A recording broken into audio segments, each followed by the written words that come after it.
Voltamos aí. Negócio. Voltamos, nós estamos aqui em mais um momento disruptivo. Lembrando, o que é o momento disruptivo para você que está chegando agora, que você não sabe, calma aí, não caia aí não. Nós temos aqui 10 minutos para poder tratar de algum assunto polêmico.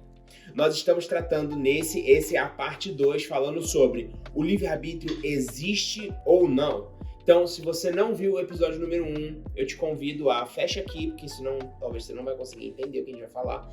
Abre lá, vê o episódio número 1 primeiro, e aí depois volta para esse daqui, que a gente vai tratar na segunda parte.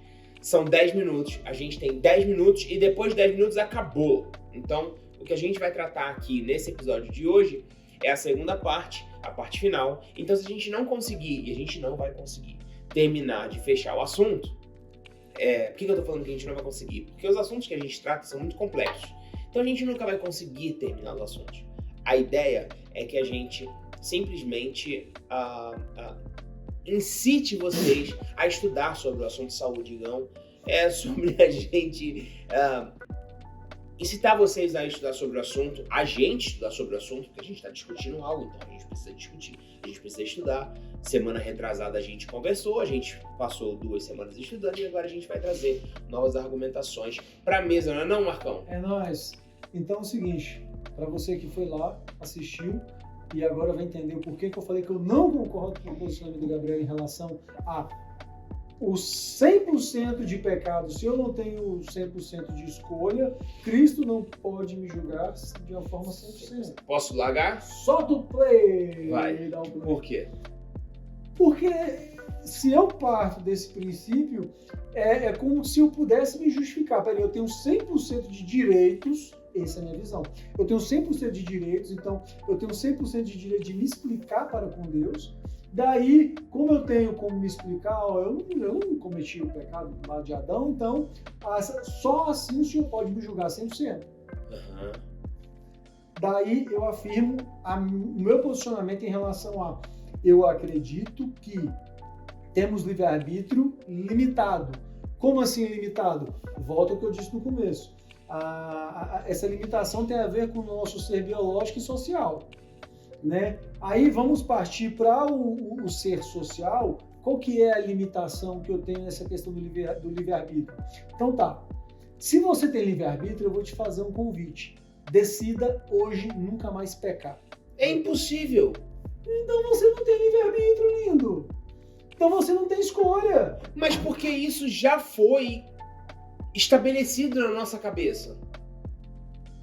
Não, isso é um fato. Decida não pecar mais. Eu tenho direito de escolha. Você não tem livre-arbítrio? Não, olha só. Decida, eu nunca mais vou pecar. Tá, olha só. Presta atenção. Se eu me isolar, fazer igual os pais do deserto. Se eu vou pro meio do deserto, Os monges. viver no meio de cavernas e tal, isso e aquilo, eu posso passar o resto da vida sem pecar. Tô dizendo assim, eu posso não pensar mal de alguém, eu posso não falar mal de alguém, eu posso não matar alguém, eu posso não... vamos pegar só, né? Enfim, eu posso não pensar mal de alguém, vou estar meditando, toda hora eu levo meu... Mas o conceito que nos foi apresentado é que ainda assim eu estaria pecando. E aí é por isso a minha resposta. É impossível. Por quê? Porque nós fomos inseridos... É impossível ter livre-arbítrio ou não ter? Não, é impossível nós não pecarmos. Por isso é a minha resposta. Então para você nós temos ou nós não temos? Lembra que lá no primeiro episódio eu perguntei assim, livre-arbítrio ou livre escolha? Só que esse também é um assunto complicado porque a gente precisa ver como é que a gente trata com Gênesis. Em que você então acredita? No livre-arbítrio ou na livre-escolha? Então, se a gente... Aí, voltando no tempo, se a gente trata Gênesis da forma literal, eu acredito que nós temos livre escolha. Que eu não consigo não pecar, porque uma vez a humanidade foi inserida nesse contexto de pecado, e que nós já nascemos em pecado, e que então eu posso simplesmente escolher por não viver uma vida em pecado. Mas ainda assim eu vou estar pecando.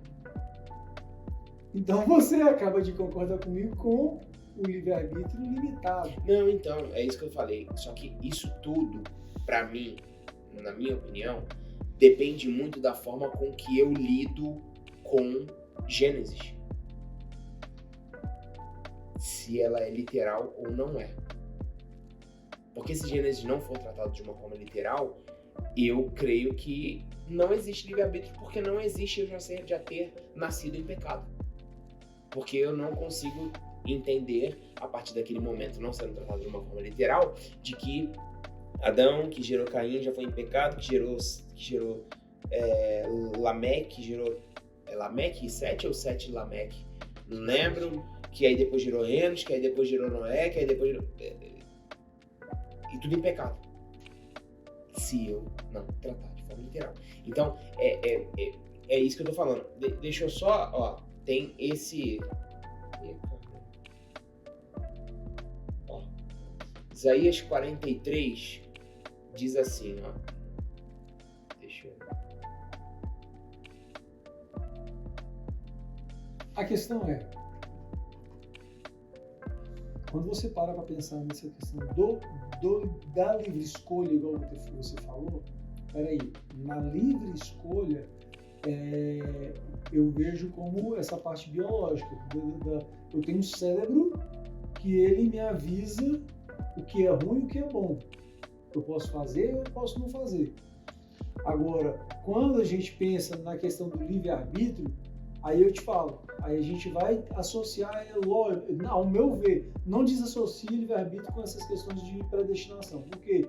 Porque se a Bíblia vai falar dessa predestinação, e eu acredito que eu fui predestinado em Cristo para as boas obras, já fui preparado, que é o que Efésios 2, 8, 9, 10 vai falar, que eu já fui predestinado para as boas obras, que o Senhor antemão preparou para que eu andasse nelas.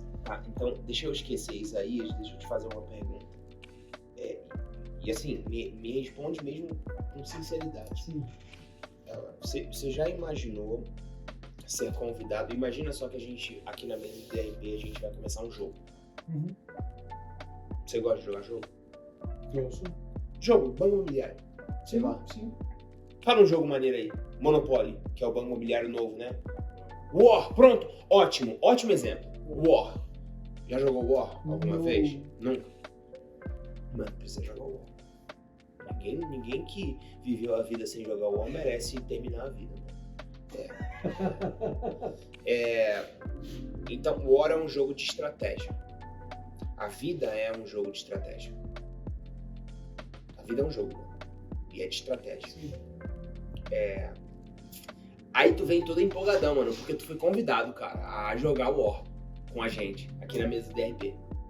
E aí, na hora que você senta à mesa, na hora que você recebe os seus dados, na hora que você recebe o seu exército, é a sua cor, é tudo, eu viro pra você e falo assim, você vai perder o jogo.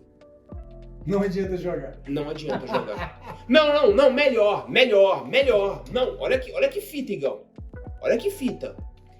Eu te obrigo a jogar o jogo comigo. Mas você não vai ganhar. Mas você, de jeito nenhum, vai ganhar. Você vai perder. Mas você está obrigado a jogar o jogo comigo. E aí?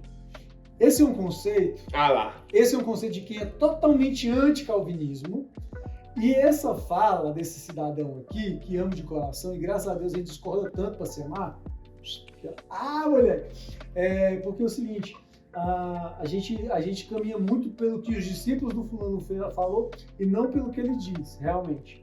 E eu também, mesmo assim, eu não acredito nessa visão de João Calvino em relação a Deus predestinou homens para a condenação. É isso, é falar que o cara foi chamado para o jogo, participou do jogo, mas sabendo que no final ele nunca vai ganhar. Não sabendo, né? Não ele nem você sabia. Não sabe quem está predestinado. Eu não acredito nessa forma com que Calvino ensinou. Eu não acredito que ele ensinou com essa intenção. Mas esse é o grande lance, Marcão. Porque quando a gente fala da predestinação, que nós somos escolhidos em Deus, né, para que andasse pelas boas obras, aí é uma mescla é uma mescla do livre-arbítrio limitado, que eu falei agorinha. Cara, mas olha só, presta atenção. Como ele é limitado? O lance, Marcão, é assim, ó. Você não pode analisar nenhum... Cara, você faz exegese, mano.